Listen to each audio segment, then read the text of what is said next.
नहल जी आयत नंबर 80 खां तिलावत आहे।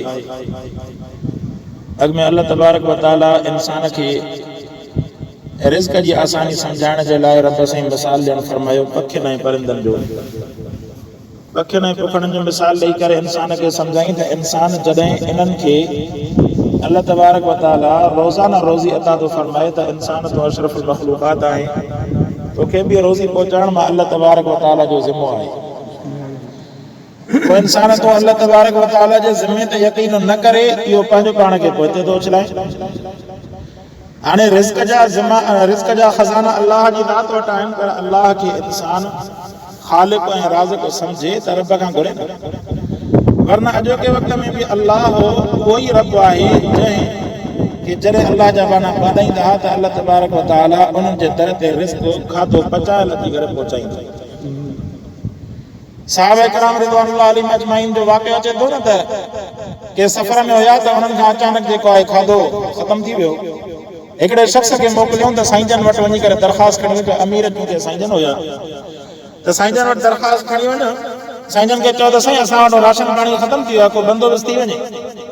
त उहो शख़्स जेको आहे ॿाहिरों जॾहिं पहुतो साईं जन जे इन हुजरे मुबारक जे ॿाहिरों, त उते उन क़ुरान जो आवाज़ क़ुरान जो आवाज़ कंहिं पढ़ियो पए त वमा मिन दाब्बतिन फिल अर्दि इल्ला अलल्लाहि रिज़्क़ुहा।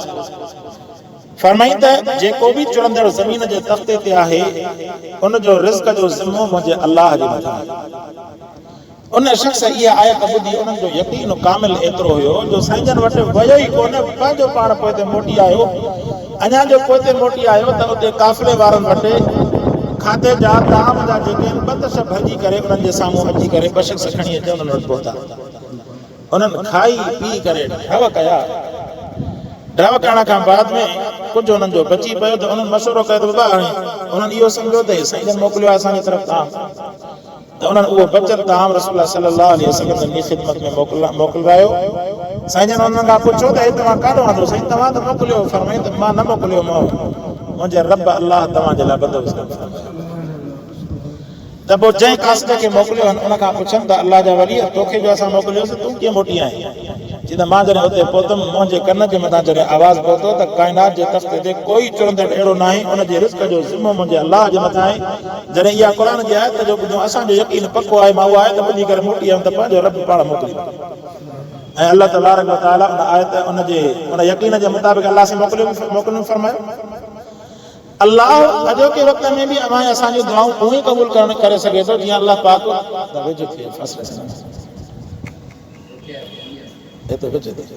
वेझे वेहण में बरकत वधीक।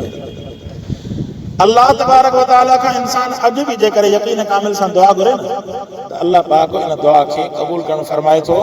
ऐं ॿिया त जेके आहिनि तव्हां पंहिंजा मिसाल जेके आहिनि उहे त घणा आहिनि, असां त अल्लाह जा वली न आहियूं, पर एतिरो आहे त कॾहिं कॾहिं असांजे बि इन्हनि मुशाहिदनि जे अंदरि ॻाल्हियूं ईंदियूं आहिनि। हिकु दफ़ो ईअं थियो जो कंहिं कमकार जे करे मंझंदि जी मानी न खाधी, हिते मग़रिब खां पोइ वेठो हुउमि। हाणे जेको आहे कंहिंमें आसिरो बि कोन ॾिसंदा आहियूं त वीचारा पंहिंजो ई हाल अहिड़ो आहे जो घर में कंहिंजी ॿुधे न कोन था, त पोइ हाणे कंहिंखे चऊं। त हिते मां वेठो हुउमि, यकीन ॼाणो त अजनबी माण्हू जेको आहे हिते मूं वटि मानी खणी आयो जंहिंमें हेॾो मच्छी जो पियल हुयो। ऐं मानियूं जेके आहिनि कणिक जूं, मां चयुमि त हिते न ॿुधाईंदुमि, हिननि खे ॿुधाईंदुमि त वरी बि वेही रहंदा, चवंदा त असांजो बि हिते इज़त रखो। यकीन ॼाणो त उन ॾींहुं वाक़ई मूंखे बुख लॻी अल्लाह पाक जो, मां हैरान थियां पियो। हालांकि मूंखां दुआ बि न घुरियो, बसि इहो हुयो त मां चयुमि त इहो ज़हन में हिकिड़ो हुयो त बुख लॻी अल्लाह तबारक व तआला खे बाने सां हाणे हुनखे सुञाण बि कोन पियो, हुन सां मानी ॾियारे सो त हुन फरमायो त साईं जॾहिं हर चुरंदड़ पुरंदड़ जो ज़िम्मो अल्लाह जे मथां आहे, रिज़्क़ जो ज़िम्मो, त पोइ असांजे अवाज़ अशरफ मख़लूक़ात आहिनि।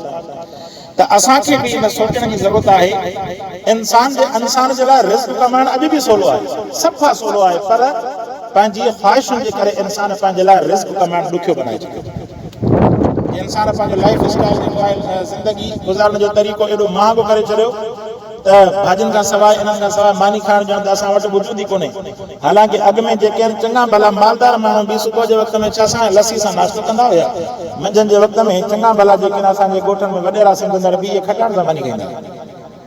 ऐं राति जे वक़्त में वञी का भाॼी पचंदी न त असांखे यादि आहे त नंढे हूंदे इहो चांवरनि जी प्लेट ऐं साईं जेके चवां फार अंब जी हिकिड़ी फार जेका मिलंदी तॾहिं बि ख़ुशि थींदा हुआसीं। अॼो के वक़्त में माण्हू घर में किलनि जा किला, ग़रीब में ग़रीब बि खीरनि जा किला वठी पीअनि था, अंब जेके वठी खाइनि था, हुनजे बावजूद में नाशुक्री त साईं मां मिसकिन लॻो पियो।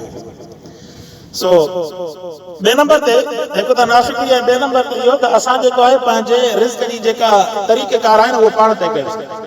वाह मूंखे जेकॾहिं नौकिरी न मिलंदी त मां ॿियो कमु कंदुसि ई कोन। रिस्क जे लाइ जॾहिं हराम रिस्क कमाइण जे अंदरि ॿियो माण्हू नथो शर्माए त पोइ हलाल रिस्क कमाइण में मुंहिंजा दोस्त तूं छो थो शर्माए? हलाल रिस्क जे कमाइण में शर्म न हुजणु घुरिजे, भली तगारी छो न खणी पवे। अल्लाह तबारक व तआला जे नबीअनि जेके हलाल रिस्क जे लाइ हेॾो वीचारियूं, बकरी वीचारियूं, बकरियूं चाढ़नो अंबिया किराम जी सुन्नत मां। असां मां को अहिड़ो आहे को मिस्किन जेको बकरियूं चाढ़ींदो आहे?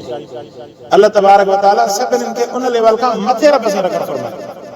पर इंसान जेको आहे रिस्क जो तरीक़ो पाण तइ न करे, रिस्क जो तरीक़ो जेकॾहिं मथी लेवल खसी वई हेठी लेवल ते हलियो, हेठी लेवल घटी वई अञा जेको आहे पंहिंजो पाण खे हेठी लेवल ते रखी अचे। जॾहिं इन तरीक़े सां ज़िंदगी गुज़ारींदो त ज़िंदगी गुज़ारण में कंहिं बि क़िस्म जी मुसीबत तकलीफ़ ईंदी। अॻु में माण्हू ईअं सम्झंदो हुयो त अॻु में त हर को रहंदो पंहिंजनि घरनि में, जेके बाराड़ी में घर हूंदा पोइ काननि सां ठाहींदा, घर के पथरनि सां ठाहींदा, के कीअं। अॼुकल्ह थी पियो माहौल असांजो शहरी। हाणे शहरी माहौल में जेकॾहिं को माण्हू उथी बीह करे तव्हां करे त साईं मूंखे पंहिंजो घर न आहे, मुंहिंजा दोस्त अवां जे साम्हूं हज़ारे माण्हू अहिड़ा मौजूद आहिनि जेके सॼी ज़िंदगी वीचारा हिन किराए जे घर ते गुज़ारींदा, बसि कमाइनि था, हुन खां पोइ 8-10 हज़ार किरायो ॾेई करे पंहिंजो गुज़र सफ़र करे वरी इन हालत में ज़िंदगी गुज़ारे करे अलाह जे तरफ़ वञनि था पिया। असुल कामयाबी इंसान जी उहा आहे जो इंसान रिज़्क़ कमाए पंहिंजे वस जे मुताबिक़ महिनत करे, उन खां बाद में जेकॾहिं रब न ॾे त पोइ चवे अल्लाह पाक हर इंसान खे खाराए थो पियो, पर इंसान शुक्र अदा करण जा तरीक़ा जेको आहे सिखे। सो अल्लाह पाक इन पखियुनि जो मिसाल ॾियणु फरमायो ऐं पखियुनि जे मिसाल खां बाद में रब साईं वरी जेके नेमतूं ॿुधायूं फरमाईंदा वल्लाहु जअल लकुम मिन बुयूतिकुम सकनन व जअल लकुम मिन जुलूदिल अनआम बुयूता। फरमाईंदा अल्लाह तबारक व तआला तव्हांजे रहण जे लाइ तव्हांजा घर ठाहिणु फरमाई, तव्हांखे घर ठाहे ॾिनई। अॻु में जेके आहिनि अरब इहे हूंदा हुया जेको आहे खाना बदोश जेको आहे हिकु जॻह ते रहंदा, पाणी उते मिलियो, रहण करण जी सहूलियत रिस्क जी सहूलियत मिली त उते रही पिया। वरी जेके आहिनि उते जेकॾहिं रहण जी सहूलियत ख़तमु थी वई, पाणी ख़तमु थी वियो, रिस्क जा असबाब ख़तमु थी विया त वरी जेके आहिनि उतां पंहिंजा टपड़ वेड़े खीमा वेड़े करे वरी अॻिते सफ़र कंदा, जाते ज़िंदगी आसान बणजंदी उते वञी करे रहंदा। तंहिंजे करे क़ुर फरमायो त एतिरा अहिड़ा आहिनि तव्हां मां जंहिं जेके पंहिंजा घर ठाहिया इन्हनि मां चमड़नि मां, जानवरनि जा जेके चमड़ा हूंदा आहिनि उन्हनि मां खीमा ठाहे करे, खीमनि जा जेके ढक ऐं कमरा ठाहे करे पंहिंजी ज़िंदगी गुज़ारींदा। अॼुकल्ह बि काइनात जे तख़्ते ते लखे अरबे माण्हू अहिड़ा आहिनि जेके गुरबत जी ज़िंदगी गुज़ारनि था, खाना बदोशी जी सूरत में जेके रिफ्यूजी चइबो आहे, जेके तव्हां ॾिसो त के हितां सफ़र करे वीचारा लॾ पलाण करे के किथे गुज़ारनि था ज़िंदगी, के किथे ज़िंदगी गुज़ारनि था ऐं अवां ॾिसंदा त जॻहुनि वारनि खां ज़िंदगी उन्हनि जी वधीक सवली थी गुज़रे, जॻहुनि वारनि खां ज़िंदगी वधीक सवली थी गुज़रे। गर्ज़ जॻह बि अल्लाह पाक जी वॾी नेमत आहे, पर मक़सदु इहो आहे कॾहिं बि इंसान जेको आहे पाण खां मथे वारे खे ॾिसी करे रब जी नाशुक्री न करे। जहिड़ी हालत में रब मुंहिंजे रखियो अल्लाह तबारक व तआला जो शुक्र आहे। जेकॾहिं पंहिंजी जॻह ॾिनी थी अल्लाह जो अहसान आहे, जेकॾहिं किराए जी जॻह में रहे तो अल्लाह जो अहसान आहे।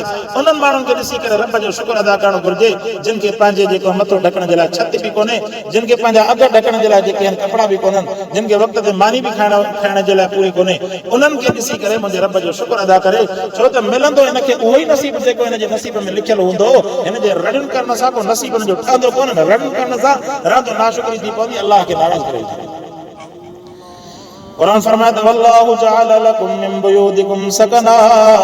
फरमाई त तव्हांजे लाइ अल्लाह पाक सुकून जी जॻह ठाहिण फरमाई। अव्हां खे घरनि जे अंदरि जहिड़े क़िस्म जो सुकून अचे थो पूरी काइनात में तव्हां घणो सुकून मिलंदो। घर जे अंदरि अल्लाह अहिड़ो सुकून रखियो आहे जो तव्हां किथे बि वञो न, ऐं अॼोके वक़्त में त घर ॼण इंसान जे लाइ जन्नत जो टुकड़ो आहे।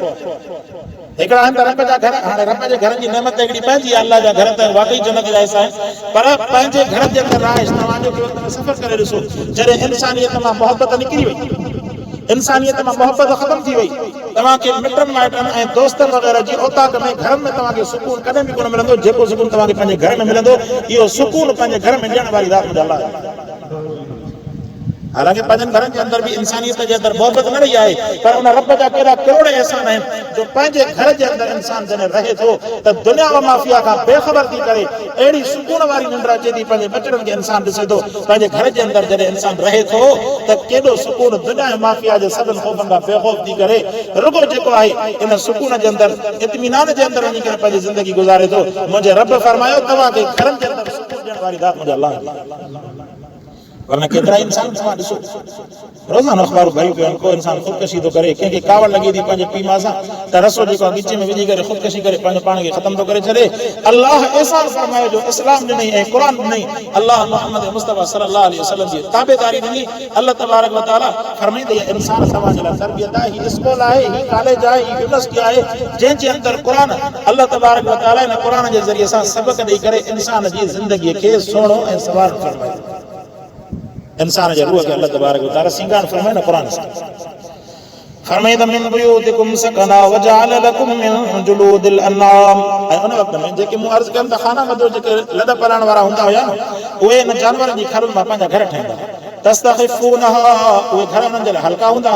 यौम ज़ानिकुम लॾ पलाण करण जे वक़्त में वयौम इक़ामतिकुम ऐं जॾहिं उतां उथी करे लॾे करे हलंदा हुआ इहे घर उन्हनि जे लाइ आसान बनी पवंदा हुआ। वमिन अस्वाफिहा फरमाईंदी इहे जानवर अल्लाह पाक तव्हांजे लाइ पैदा फरमाया, इन्हनि जी उन बि तव्हांजे कम जी वअौबारिहा फरमाईंदा इन्हनि जी उन ऐं इन्हनि जी जेका पशम आहे ऐं इन्हनि जा जेके वार आहिनि इहे सभु तव्हांजे कम जा आहिनि। असासन व मताअन इला हीन तव्हांजे लाइ सामान आहे कम जो, व मताअन इला हीन ऐं फरमाईंदा वक़्त मुक़रर ॾींहुं तव्हां इन मां फ़ाइदो वठो था। केतिरा अल्लाह पाक इन फ़ाइदा रखण फरमाया। इन सर्दीअ में तव्हांखे अहसासु थींदो जॾहिं इंसान जेको आहे इन जानवरनि जे इन्हनि मां ठहियल जैकेटूं जॾहिं पाए थो उन वक़्त में इंसान खे अहसासु थिए थो इहे बि ॼण त अल्लाह पाक इंसान जे इन सीअ खां ढकण जे लाइ लिबास जो ठाहिण जे लाइ लिबास पाइण जे लाइ अल्लाह पाक खे तयारु करणु फरमायो। फरमाईंदा इन्हनि शयुनि ते नज़र त कयो, हिक हिक नेमत जे तरफ़ अल्लाह मुतवजह करणु फरमायो। फरमाई पखियुनि जे तरफ़ नज़र कर, खीर जे तरफ़ नज़र कर। फरमाई त तूं इंसान इन आसमान जे तरफ़ नज़र कर, कीअं छित ठाहे तोखे ॾेखारी।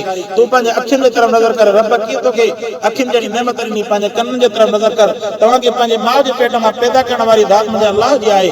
फरमाई त तव्हांखे रिज़्क़ खाराइण वारी ज़ात मुंहिंजे अल्लाह जी आहे। ऐं अहिड़ी तरह फरमाई तव्हांखे घर ॾियण वारी ज़ात बि मुंहिंजे अल्लाह जी, घर में सुकून जहिड़ी नेमत ॾियण वारी ज़ात बि मुंहिंजे अल्लाह जी आहे। अर्ज़ कनि था जो कि वक़्त में यकीन ॼाणो त घर जे अंदरि अल्लाह अहिड़ो सुकून रखियो आहे। असां त वेंदा आहियूं जेकॾहिं कंहिं वटि बि को खणी मिट माइट हुजे न पर पोइ सोचींदा इहो ई आहियूं त बाबा कमु पूरो थिए ज़रूरत पूरी थिए त वञी फौरन भॼी करे वञी पोइ बि पंहिंजे घर में सुकून मोहब्बत रही कोन्हे। परावनि घरनि में जेको ओड़ो इत्मीनान आहे कोन। फरमाई त इहा घर ॾियण वारी ज़ात बि अल्लाह जी, घरनि जे अंदरि सुकून ॾियण वारी ज़ात बि मुंहिंजे अल्लाह जी। ऐं अहिड़े नमूने सां तव्हांजे लाइ जानवरनि खे पैदा कई। फरमाई तव्हां हुनजी उन मां फ़ाइदो वठो। पछम मां जेको आहे सर्दी में तव्हां लिबास ठाहे करे हुन मां पायो, वरी हुन जा वार बि इस्तेमाल में ईंदा आहिनि। जानवरनि जा जेके वार आहिनि न उहे बि इस्तेमाल में आणींदा आहिनि। फरमाई इन खां अलावा अल्लाह तबारक व तआला केतिरा ई हुननि जे अंदरि फ़ाइदा रखणु फरमाया। अल्लाह पाक खां दुआ आहे अल्लाह से अमल करण जी तौफ़ीक़ अता फरमाए। व आख़िर दावाना अनिल हम्दुलिल्लाहि रब्बिल